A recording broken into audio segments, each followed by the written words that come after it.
I now recognize myself for 5 minutes.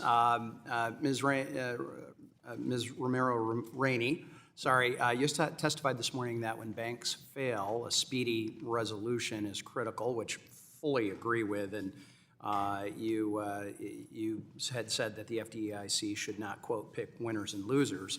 I would contend, and many of us over here who lived through what happened with SVB and a few other recent bank failures, is that they were lacking in that area. They did, in fact, pick winners and losers, and we saw that scenario play out. And not only was former FDIC Chair Marty Grunberg slow to react to the failures of Silicon Valley Bank, we heard that as chair of the Oversight and Investigations Committee, we heard that time and time again from people who were involved in it, both Silicon Valley Bank and Signature Bank.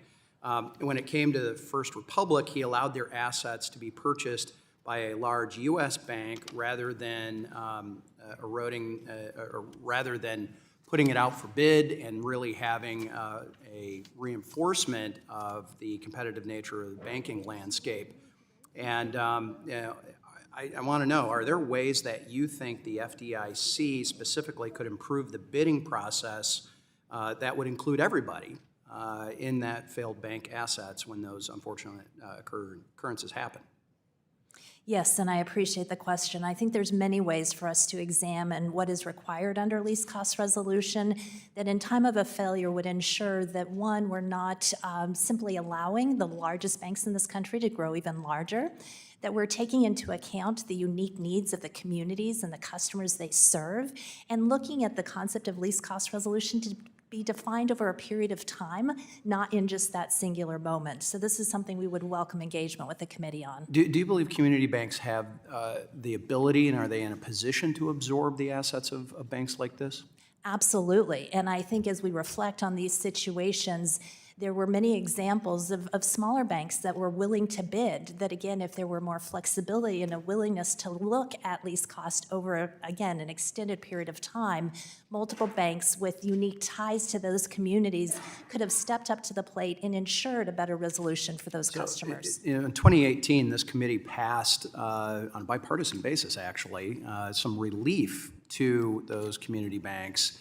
And yet we still have some who are saying that we need to regulate you all as we would a large SIFI bank or other large banks. Can you help the committee understand how Congress can build on the tailoring requirements that were as part of Senate Bill 2155 back 6-7 years ago, and how it helped revitalize the banking sector? Tailoring is critical for a viable future where community banks thrive. And that's because they're just different risk profiles? They're different risk profiles. And the concept one size fits all is not what we need when it comes to bank regulation. The risk model that is a community bank is succinctly different from those of the largest banks. So some want to call that rolling back. Others would call that maybe common sense application, right? If you have different type of animal that we're dealing with, it's appropriate to then have different regulations on them, correct? That's correct. For a smaller community bank that's focused on ensuring the success of that community thrives, that risk profile is going to look completely different, again, from the larger institutions. Ms. Marshall, I want to turn to you here.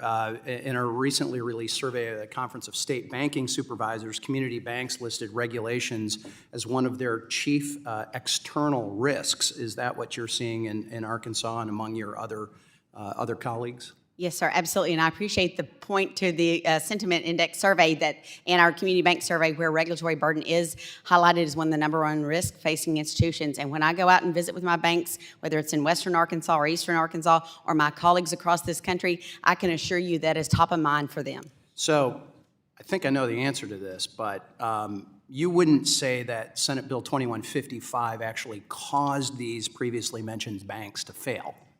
No, sir. Okay, I didn't think so. Just wanted to make sure we were on the same page here. Ms. Marshall, Ms. Owen, I want to follow up on comments from Chair Hill about de novo banking. In my home state of Michigan, we currently have 79 chartered banks, which is down from 86 just a year ago. That represents nearly 2,000 branches, 50,000 employees, and $314 billion in customer deposits. Ms. Marshall, your testimony highlighted just how hard it is to form a new bank.